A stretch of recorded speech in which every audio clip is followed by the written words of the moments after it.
వస్తుందో నీకు తెలుసుగా.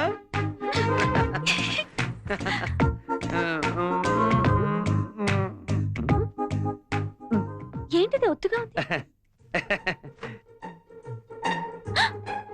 చీరలు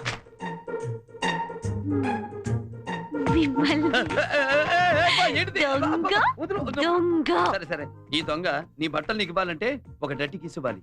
డర్టీ కిస్? ఇద్దరు స్నానం చేశాక ముద్దు పెట్టుకుంటే అది బ్యూటీ కిస్. ఒకరే